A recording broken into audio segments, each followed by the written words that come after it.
Hey retro gamers.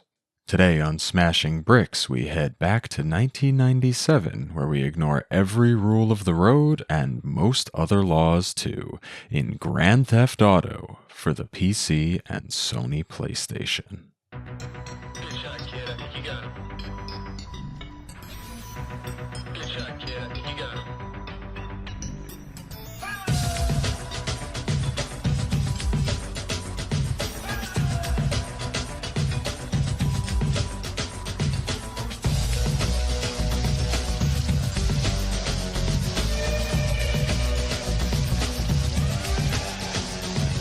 Hey, welcome back to Smashing Bricks, a retro gaming podcast, a show about revisiting classic video games together to see if they hold up to the rose tint of nostalgia.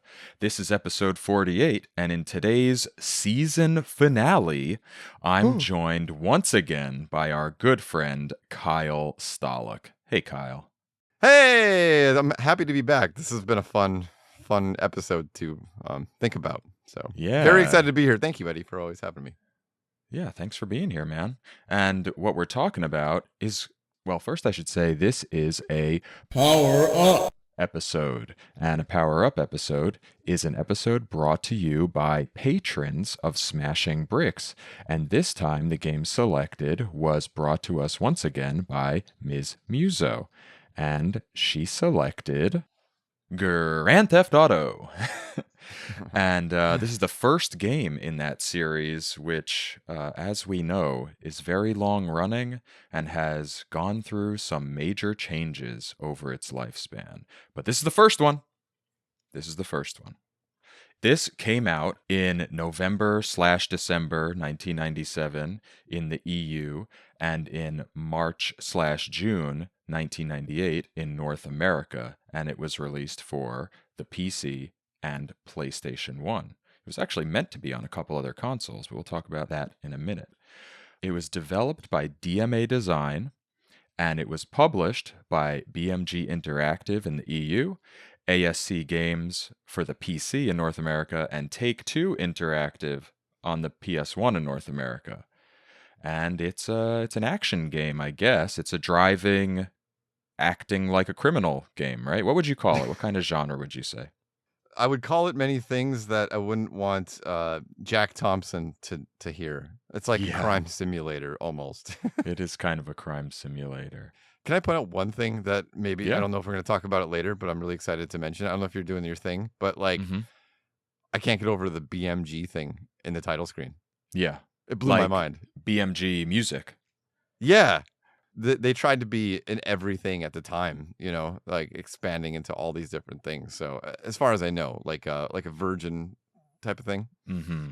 That's like a brand I hadn't heard of in a long time. Memories flashed. So anyway, sorry. I hadn't even known that BMG was a publisher, but BMG, I think, was absorbed or turned into Rockstar at some point, or was a subsidiary of Take-Two, and I'm not sure exactly, but it's an interesting origin.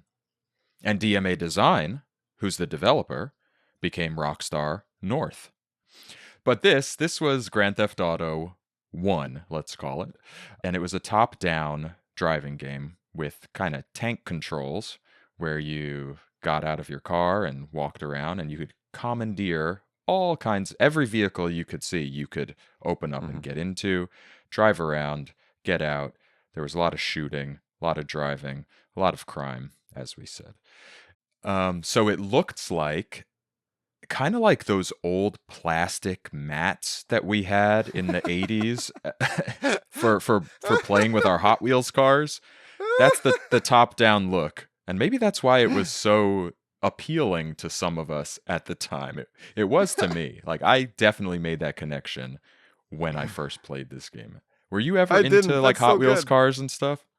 Yeah, I know that. I didn't have one of those mats, but I always thought they were the coolest thing when I went to like a friend's house. And I was like, whoa, dude, you have one of those? We get to drive around on these little streets, park in the parking lot, go into this building area. Yeah. So that's kind of what it feels like to me. There's another game that it reminded me of also that I was somewhat intimately familiar with from earlier from 10 years earlier, actually, but we'll talk about it in a second. And it had a story. This game had a story, but it was told through phone calls and beeper messages, which are all Hmm. displayed as text on screen. And they have the voices like when you're talking on the phone. And then there were a few Mhm. cutscenes in between each of those 6 segments. And we'll talk more about the story later. But what was your prior relationship with this game? And maybe a little bit about the rest of the series as well, if you can summarize. Yeah, so I heard about this game kind of like through the chatter as you did back then.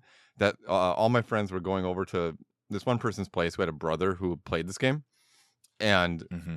I they were always talking about like I did this, I did that in the game. Like I discovered this thing, and the characters said that, and I was very young, obviously, like 12 at the time, 12, 13, and so it was Uh-huh. kind of cool, like you're young and you're looking for that next level of adulthood or something, and you're seeing it through media.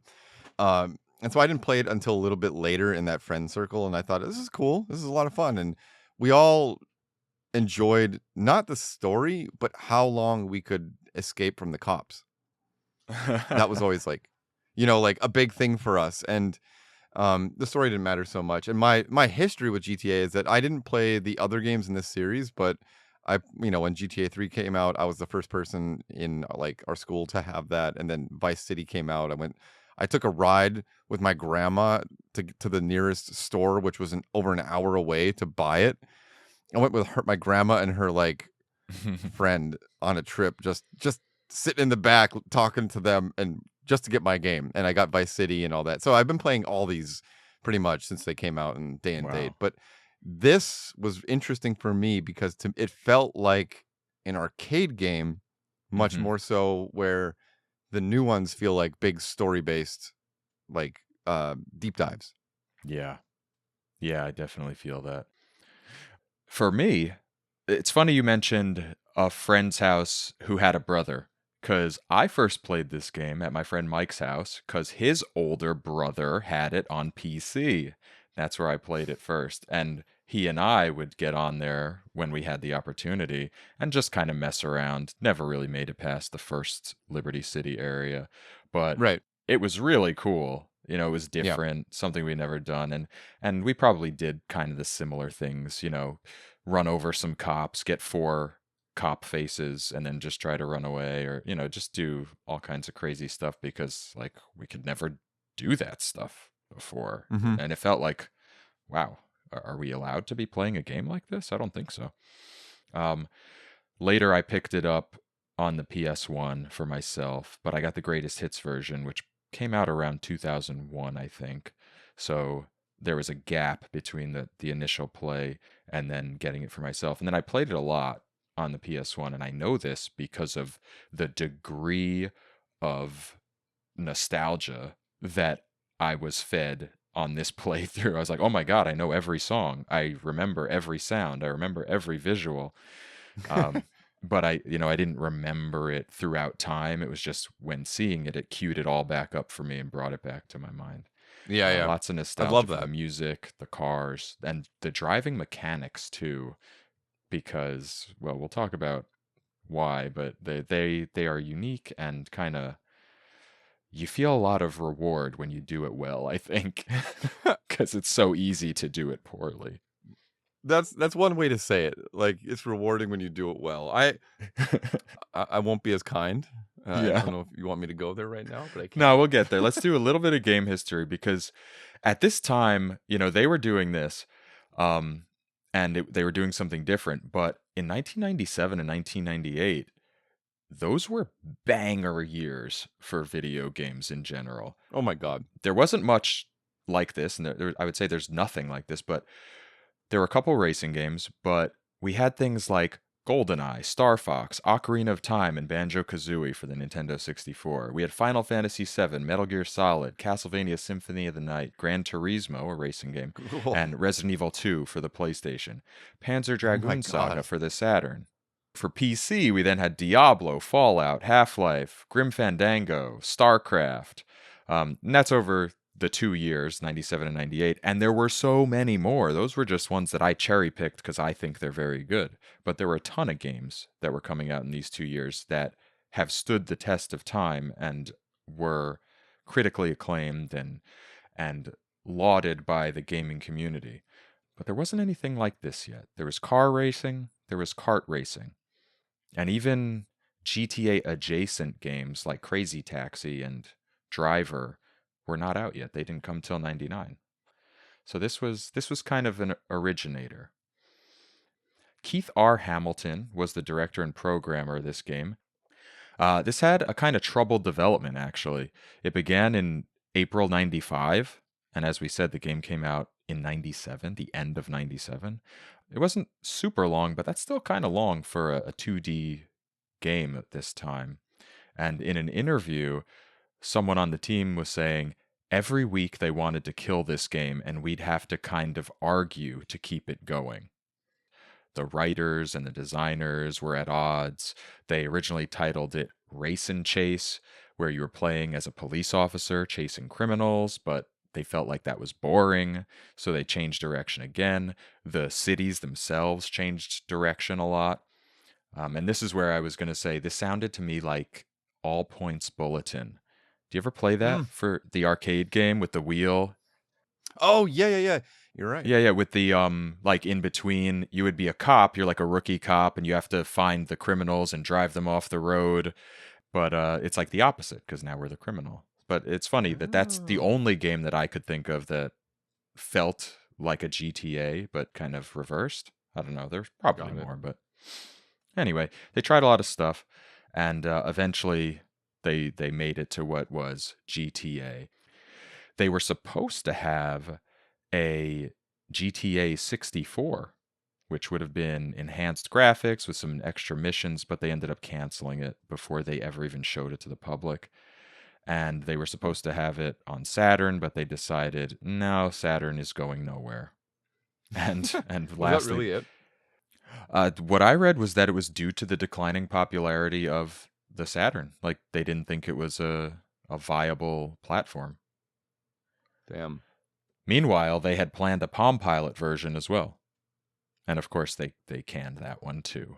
What they did have, though, was a Game Boy Color version in October of 99. And that one was technically the same game, which is pretty incredible. They just censored it for the Nintendo audience. They censored blood, they censored language. But I haven't tried it, but supposedly it's pretty faithful. A lot of the time, you'd play a game on a principal system or a mainline system, and then you'd see the GBA version, and you'd be like, you've burned me before. Or like a Game Boy version, Yeah. you know? Like, You've it's burned not me the same. literally every other time. Right.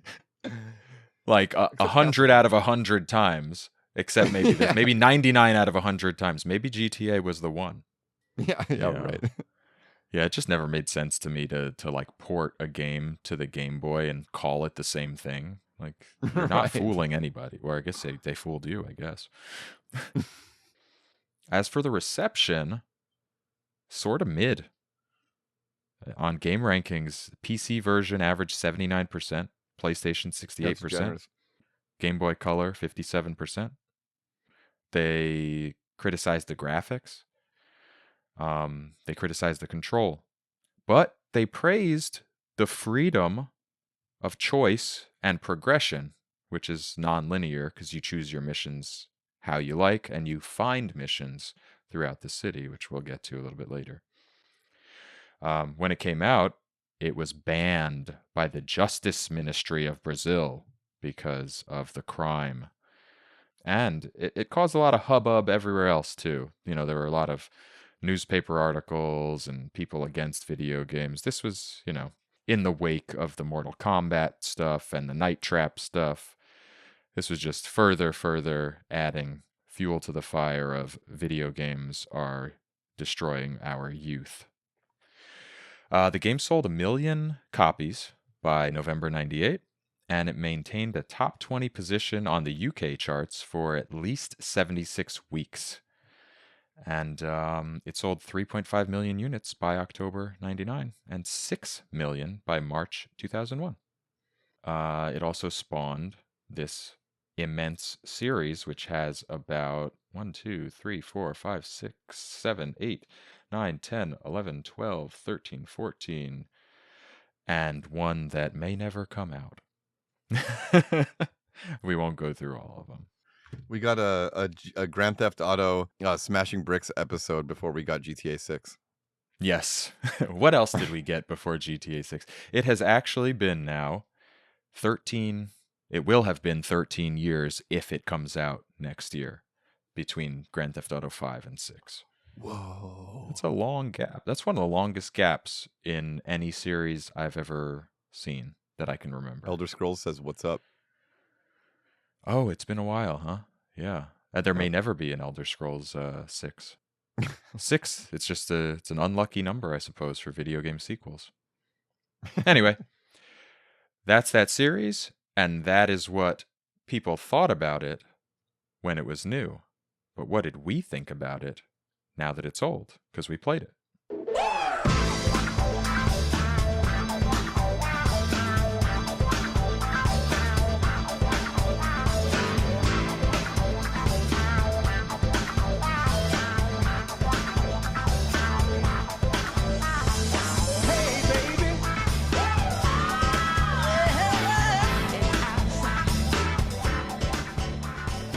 Okay, here we are. We played this game. Where did you play it? How did you play it? PC? PS1? Saturn? I would have loved to play it on a PS1 on a CRT, and I got lots of reasons for that. Oh, Not yeah. just the how difficult it is to actually find this game. That's hard. Apparently, I don't know if you can add more to this, but they sometimes give it away through the Rockstar launcher. They sometimes have it available for sale in small windows, and you gotta grab it. But yeah, I didn't have it, so there are other ways to play it, and I took those options, and I found different versions. Some have upscaled different things. There's an interesting fan community around it, I found, and I tried it. The biggest thing when I was playing it, controls are certainly something. Yeah. They are something. I'm trying to be nice here to this. Do you want me to take the leash off and go unhinged? What do you need from me on this one? If I could insert the sound of some metal shears, you are now off leash. Okay, here we go. Okay, so the game, it's dizzying almost. I got like kind of motion sickness at different points, and I couldn't decide if it was... Was it the camera zooming down very close and then wide and then close and then wide? Oh my God. They're doing that to fake a sense of speed, and I totally get it, and I understand why that was, but I couldn't figure out, and I looked online about this, if it was like the emulation that was doing that, and if, sometimes these processor speeds and modern graphics can interfere with that technology. So I would have loved to play it on the PS1 on a CRT, because I don't remember this. I remember us playing it for like long periods of time and doing all that and handing the controllers back, and now I'm playing it. I was playing like short, like 15, 20-minute bursts, Mm-hmm. And I played it a lot, and it was fun, and I played it in a different way, in a similar way to the way I played it of old. Was like, how long can I run away from people? I played it as an arcade game, like running around, trying to memorize maps, trying to get away from the police, trying to understand the gameplay systems and the limitations of this. And there's impressive things like the destruction models. Everything comes together, but the biggest thing that has like resonated in my head was it's all about context. It's in these types of games, it's our brains filling in the blanks of the actions that are going on the screen, even though they're low poly and all that.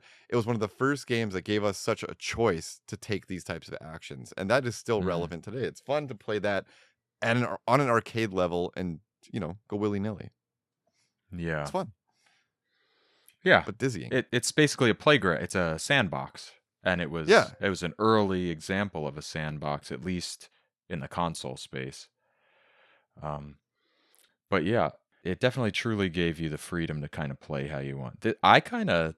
This time I really tried to take it quote unquote seriously and make progress.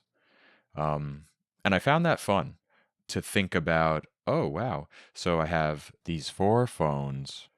They're going to give me a certain number of missions. Because I guess the point of the game, besides just letting you do whatever you want to do, if you wanted to follow the progression in the story, was to earn a certain amount of money in each area. And once you got to that point, instead of having the yellow arrow on the screen telling you where to go to your next objective, there would be a red one, and that indicated that you had to go to an area, and that would trigger progress. You would get a little cutscene, Yes. and you move on to the next part. So I tried to do all that, and you have to get a lot of money, and it's really easy to fail, and you can't save unless you use save states. And I guess that's why I never really made it very far in the game. But this time I decided, after trying a few times on the first and second section, to not use save states, because I like to try to play it as if it were an original experience, you know? I decided at that point, Ed, you gotta save state, because like I'm halfway through, I'm exhausted trying to find new missions and make enough money to progress, and I just keep playing the first level over and over. I'm like, this isn't going to be very interesting if I just keep playing these same 5 missions over and over again, because once you fail one, Totally. you failed. You know, you Yep. can't get that back, which means Yep. you have locked yourself out of that money and that percentage toward your progress. So I did You gotta save grind states it. on that. Yeah. Yeah. I do remember back in the day just playing it over and playing that same part just over and over and over. But But the writing is fun. yeah, it's silly. It's like, it's tongue in cheek, but like kind of hard, you know, for the time. Like, it's not for kids, and that's unusual at this point, mostly, particularly in the console space, right? PC games would be more mature at this time in 97, 98. But the thing that I really liked, that I wasn't as familiar with and that I didn't remember as much, is that there were so many missions just sprinkled around the map that were tied to just a car parked conspicuously somewhere. And if you got into it, you would get a message or a phone call or something, and it would say, hey, get out of my car unless you want to do this mission. And now you have access to a new mission. So that was a lot of fun going around, and it reminded me of my time in Oblivion, or what someone else might have experienced in Skyrim, or you know what, any other kind of open world game later on, even in 3D, where you just happen upon things to do and you get new objectives as you go. And I think that's really cool, you know, for this time, even though the game was a little shaky, you know, playing around those missions. But you mentioned memorizing maps. How easy was it for you to memorize those maps? I have this ability. I don't know what it is in my friend group. I'm the guy that like memorizes maps, so pretty easy. So pretty easy. I just am neurotic like that, and I loved it. That was one of my favorite parts, is like finding different ways to evade the police. The ways that they play with your perspective as well, and give you hints that you could like go through this parking lot or go through this place. I love stuff like that. Interesting. Can you expand on that? What do you mean by that? Yeah. There's so in some of these buildings they have like overhangs, right? And the game kind of hints that like, there's a spot to go here, and you can explore those different types of situations. And when I was playing it, I was thinking this reminds me a lot of Zelda, and what you said before too about like this. Yes, Okay. let me explain. Because a core part that Miyamoto has always said about Zelda was about like looking outside his back lawn or a field and wondering what is around the next corner. And so this game, and what you're saying about the cars and getting into it, and like the surprise Easter eggs or the surprise quests that you can have, there's always a sense of discovery. No matter if you're just playing to evade the cops, there's like something around the next turn, like, oh, there's a different way to evade the cops here. There's a different thing here. Look at that vehicle. I haven't seen that one before. Let's get in that. Oh, there's a new weapon over there. So over time, as you're playing, you're starting to piece together this play mat and all the different things on it. And it feels rewarding, because at first you're like running from the cops and you're panicking and you don't know the controls, you don't know where you're going to go. But as you're going along, you're like, oh, I know this one secret area over here that I can evade the cops, and they always take this kind of like an angle with their car. So super geeky Okay. stuff. But that's my joy in those types of games is using like game knowledge against the NPCs. Yeah, that's pretty cool. Because I felt like the maps were designed deliberately to be difficult to navigate. I got that Yeah, sense. Like they made things sort of convoluted, like not how they might be in real life. yeah, Um, and that it was like a little frustrating at first, but then as you get to, be more familiar with it, it kind of all of a sudden, and it was all of a sudden for me. It was like, oh wow, now I'm just going exactly where I remember from earlier, making all these weird turns, and I made it there because I remembered it. And it was a lot easier for me actually in the first area in Liberty City because it's a pretty good representation of Manhattan, Randall's Island, the Bronx, Queens and Brooklyn and New Jersey, and I'm very familiar with that.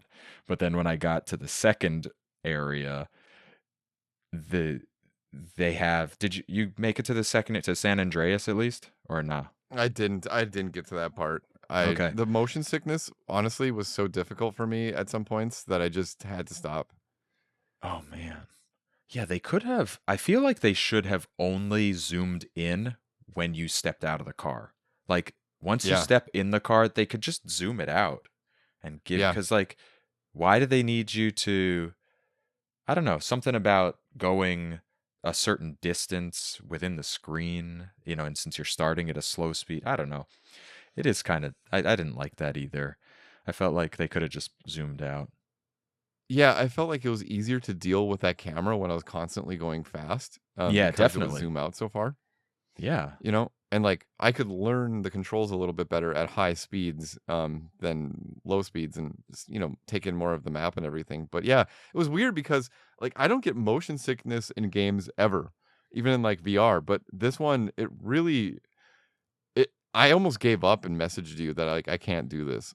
Oh yeah, like this is a physical impossibility. Damn. Yeah, yeah, at times. Then I kind of got used to it and played a little bit more, and I was enjoying it and thinking about that. But yeah, I didn't get past that first down because I just prolonged over time, and that's why I opened this saying I wanted to. If I could, I would play it natively on the PS1 on a CRT. It might be better. I don't know. I got to Mm. see these things side by side.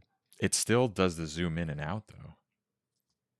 But maybe it's the way it does captures the frames, Could or be. Yeah, I shows the mean it frames. might just not have the effect on you.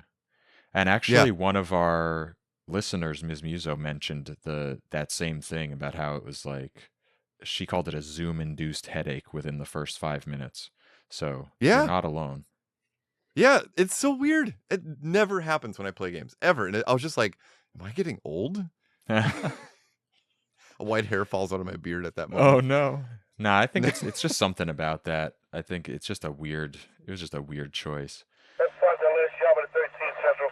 5 Kilo Train. I just want to jump in here after the fact for the listener because I looked up why does the camera zoom in and out in GTA 1 and it said, which I would have known if I read the manual, it's to simulate the look of a news helicopter following the action, which is interesting because you're not always wanted. But whatever.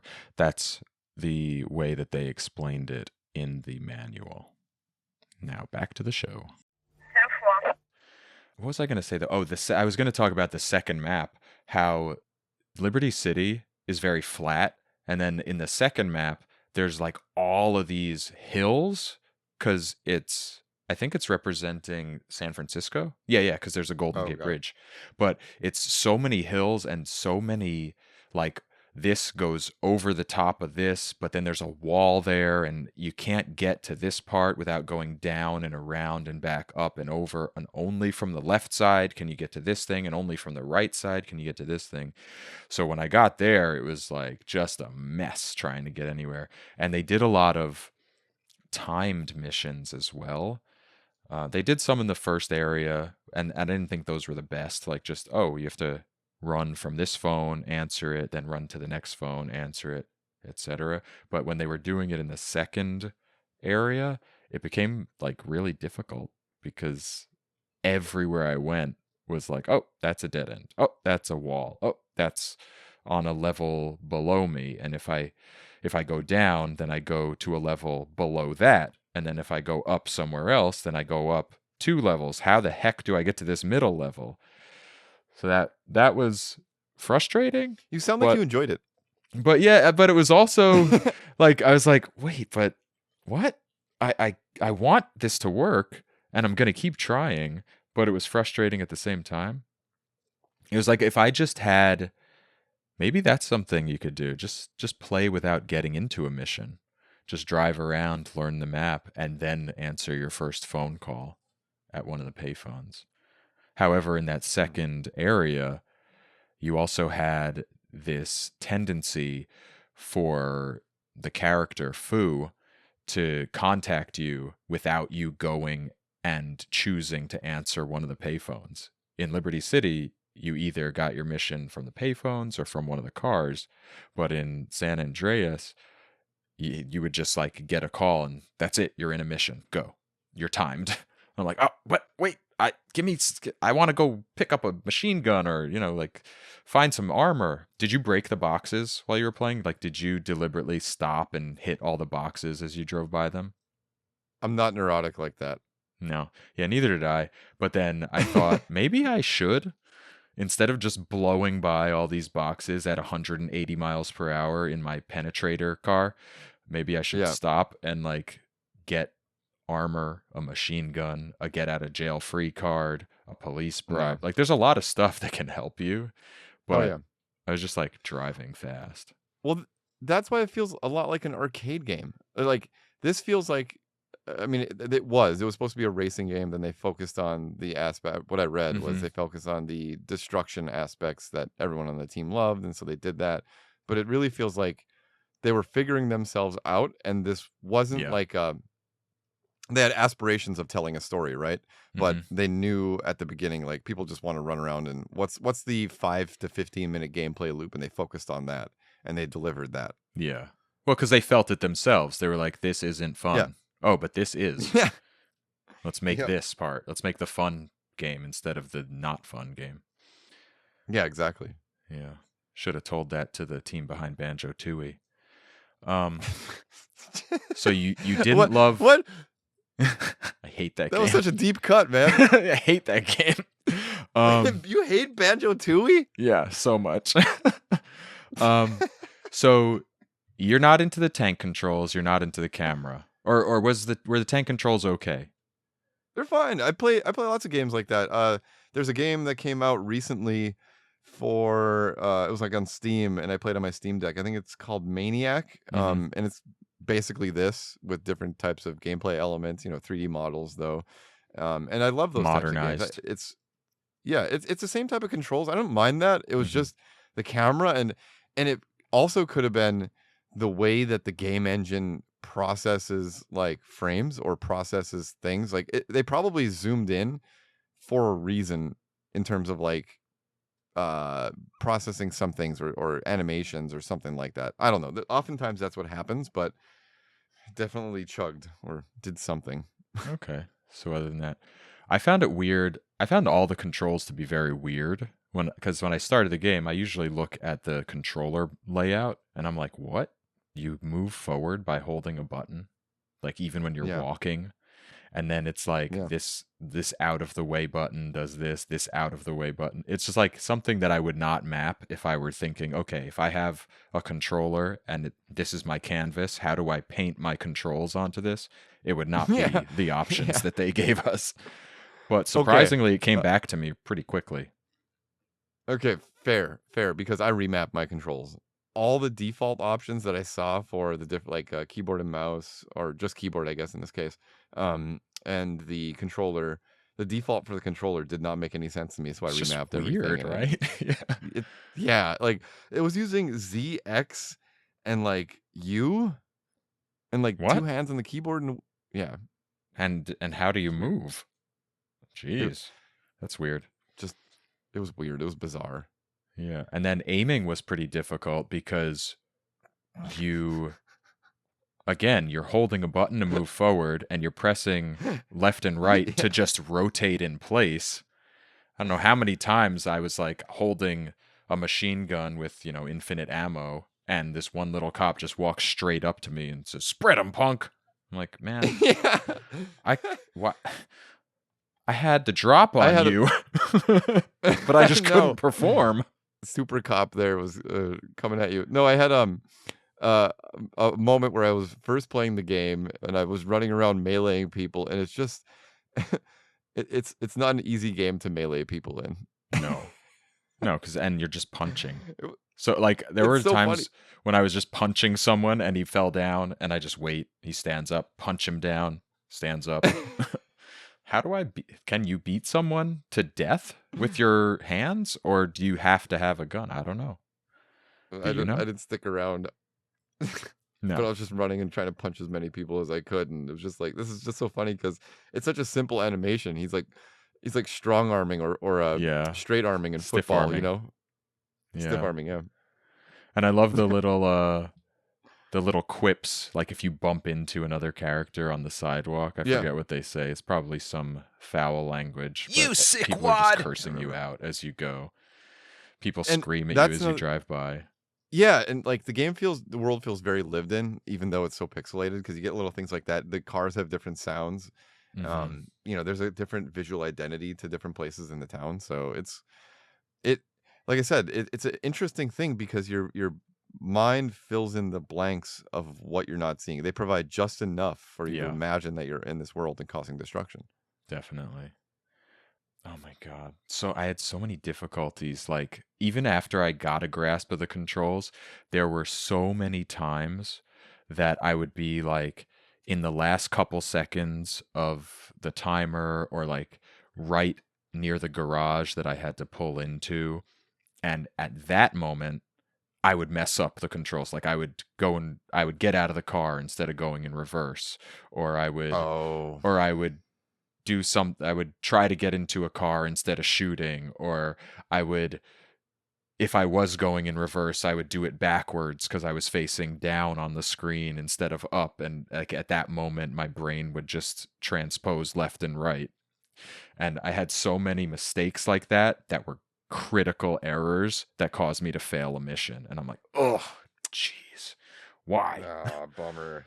Yeah, a lot of bummers. There was a Bummer. time when I was like literally standing on top of a place where I had to, throw a suitcase of money, and I was like a pixel away from it, and the timer ran out. And I'm like, dude, I'm standing right here. I'm here. No. Ugh. So there's a lot of that.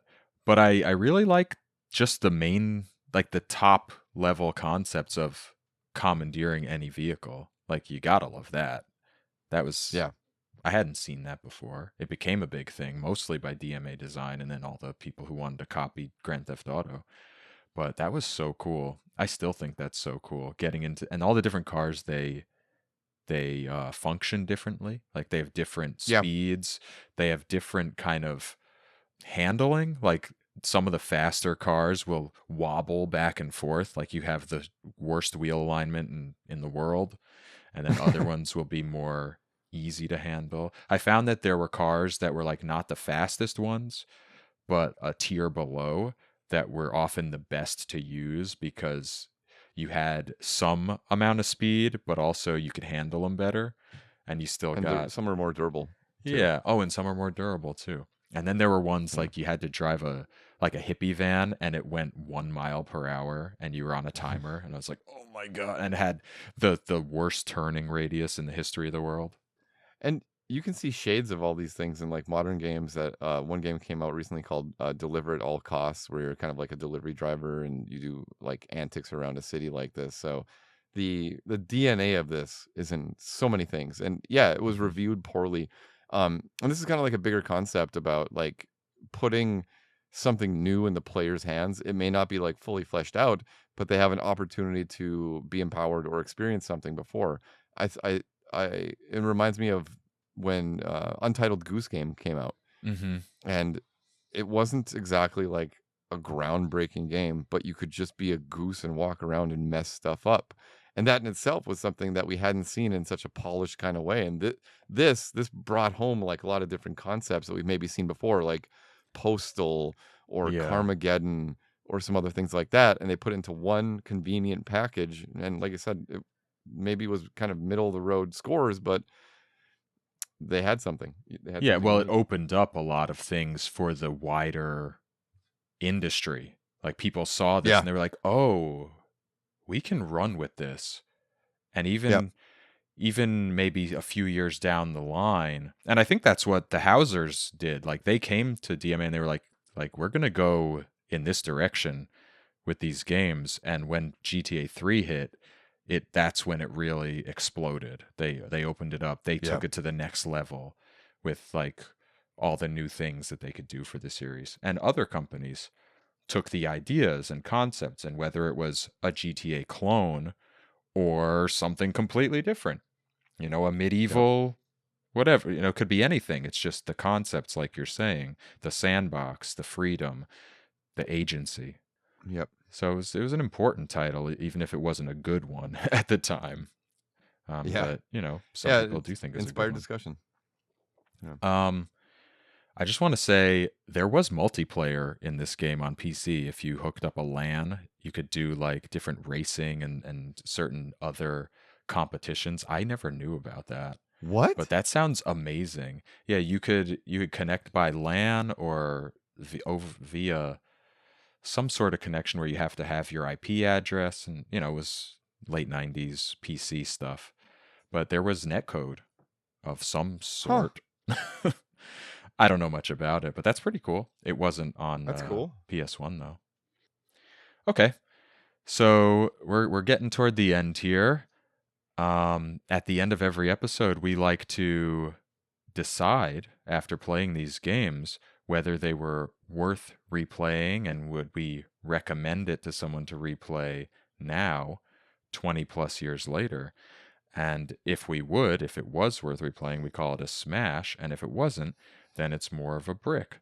So, Kyle, what do you think? Was GTA a smash or a brick? And see if you could sprinkle in your thoughts about graphics and sound in there, because we kind of skipped over it, Okay. particularly sound. I would say this one, for me, it's barely a smash.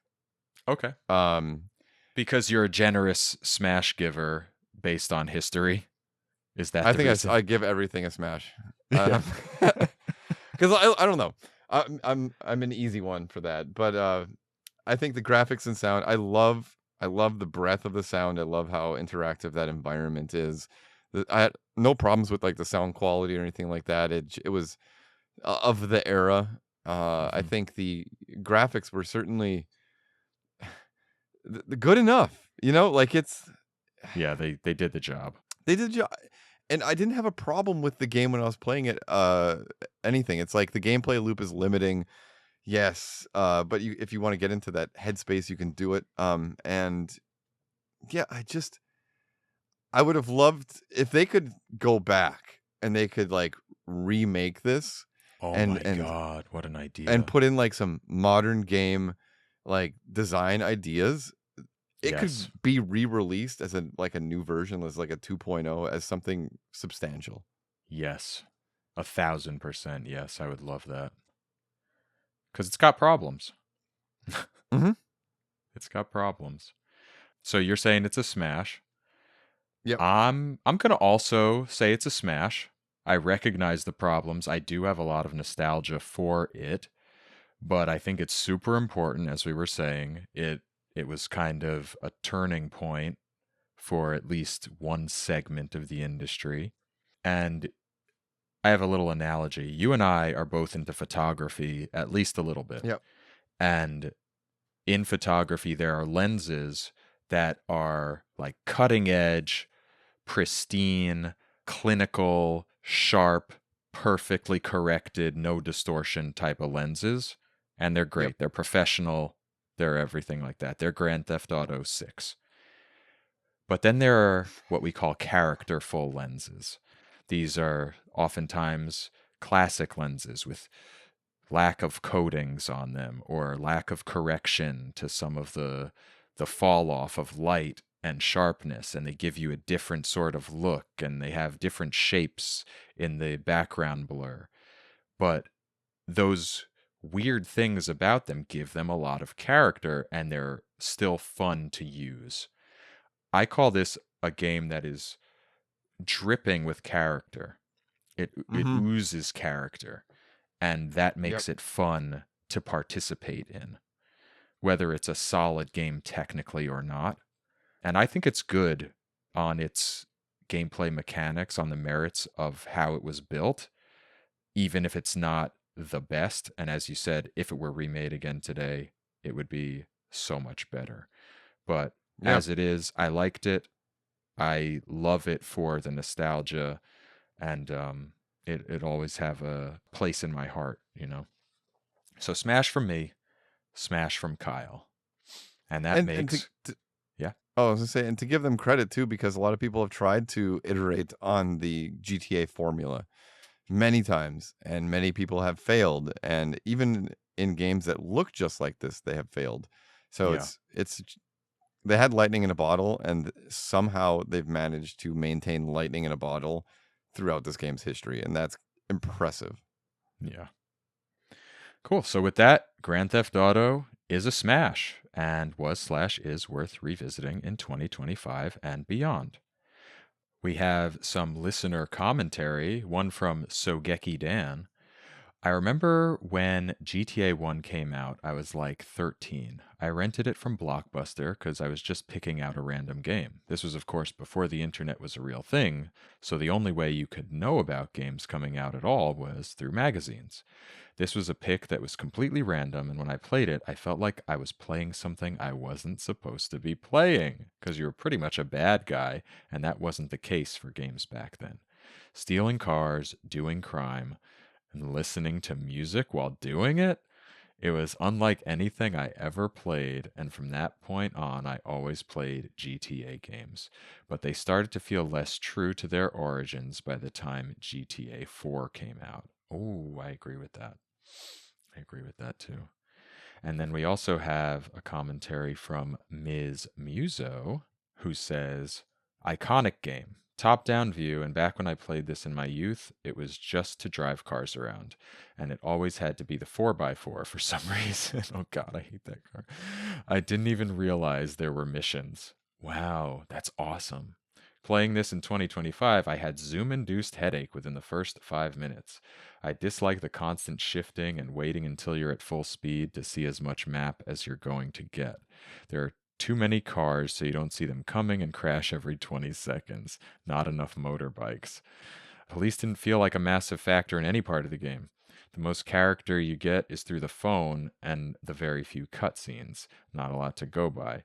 Missions feel samey. Not a lot to do on foot. Yeah, yeah. I like the city and the graphics. This could be a decent port to mobile. Yeah, like the Palm Pilot. There are enough missions to keep you going for quite a while. Sound design is pretty neat. A new radio station playing when you switch vehicles. There's enough city sound to make it feel alive. The car rattling when it gets pretty beat up. Weapon sounds and footsteps are a bit cheesy, but I like it. Maybe a few too many tire screeches, but the music holds up. Overall impressions. I'm not entirely sure what the point of the game is until you see a cutscene and realize there's some sort of storyline, but I just don't think it holds up anymore. My memory of this game was better than the reality this time around. Maybe I'm spoiled. Iconic? Yes. Do I recommend? Yeah, play it through. Play GTA in its original form, but I don't think I'm coming back for round two. So thanks, Sogeki Dan and Ms. Muso. And the music, yeah, I didn't. One thing about the music is the cool thing, at least about the PS1 version, is you could pop the disc out and put in your own audio CD and it would play the tracks randomly when you got into cars. And that's super cool. That's a big part of sound design that is kind of outside of the sound design of the game. And it worked because I used to do it. So thanks everybody for listening and playing along with us. And please tell your friends about the show. If you haven't yet, please go to Apple Podcasts or your favorite podcasting platform and leave us a glowing rating and review if they have them.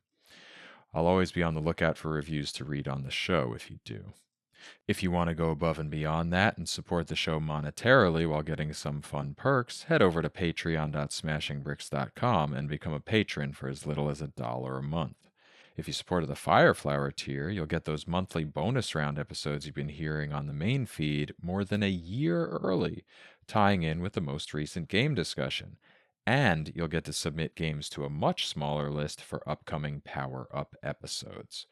Tanuki tier patrons get my handwritten notes and ongoing recognition on the show, and Starman tier patrons even get to join me as a guest on an episode. As always, I would like to thank Ms. Muso, who has upped her patronage and is now a Starman tier supporter, entitling her to join me on the show. And I am looking forward to that one. It's going to be great. Smashing Bricks also has a Discord server where you can leave commentary about upcoming past games or talk about anything else with other Brick Smashers.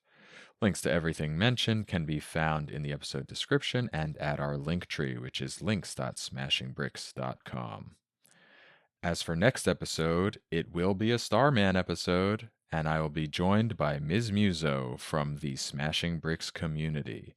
We'll be playing Star Fox 64 for the Nintendo 64. So get your hands on a copy, play along, send in your thoughts, and join us next time on Smashing Bricks. That wraps it up for today. I'm still Eddie Inzauto. That is Kyle Stallock. Thanks, Kyle. You're welcome. And until next time, may the nostalgia be with you. Woo! Woo! All right, it's 10 o'clock. Get out of here. Thanks, dude.